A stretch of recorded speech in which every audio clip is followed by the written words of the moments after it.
Down to the Sea with Mr. Magee, written by Chris Van Dusen, commissioned from Chronicle Books, to read to you today. Mr. Magee and his little dog Dee loved spending time in their boat on the sea.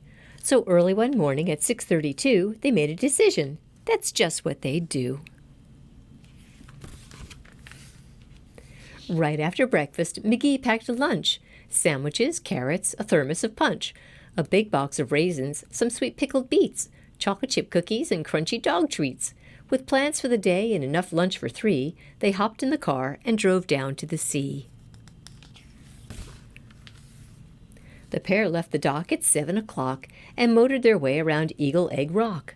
They passed by the lighthouse and by the old wreck, with Magee at the wheel and Dee on the deck. They suddenly spied off the bow to the east a big pod of whales. There were 50 at least, splashing about in the bright morning sun, feasting on shrimp and sardines by the ton.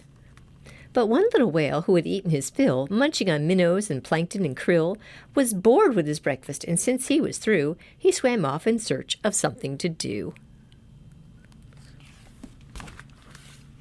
Now Dee and Magee in their boat on the bay didn't notice the whale that was heading their way. They were watching the other whales put on a show, and soon that young whale was directly below. From under the sea, the little whale spied Magee and Dee's boat, but not them inside. He longed for adventure, he wanted to play, so he bumped at the boat in a most friendly way. Then the whale placed his blowhole directly below, and ever so gently he started to blow. Magee saw the bubbles. He felt the boat sway. Then up went the boat on a fountain of spray. Higher and higher the little boat flew, as harder and harder that little whale blew.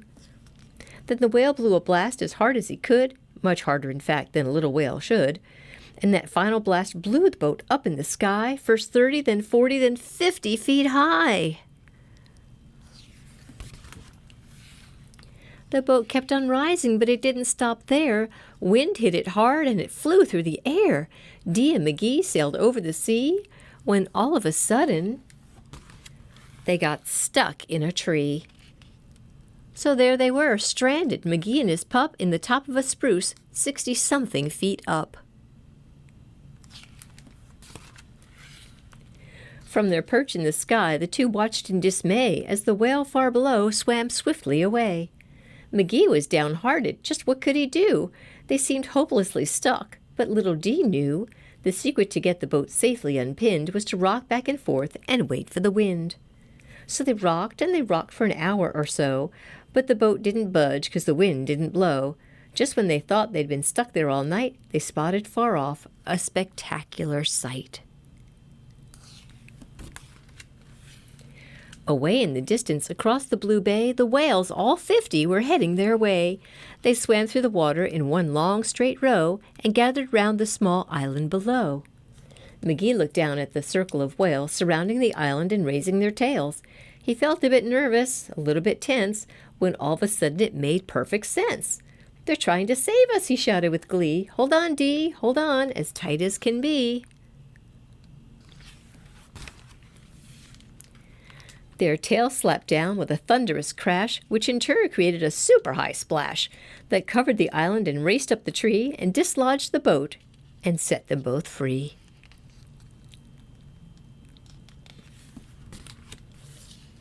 Dee was so happy she let out a yelp. Magee tipped his hat to the whales for their help. "Thank you, my friends, for saving the day." Then they all waved goodbye, and the whale swam away. On the way home, little Dee had a thought. What about all the food they had brought? In all the excitement, they ate not a bite. So they saved it and had it for dinner that night. It's quite an exciting boat venture there.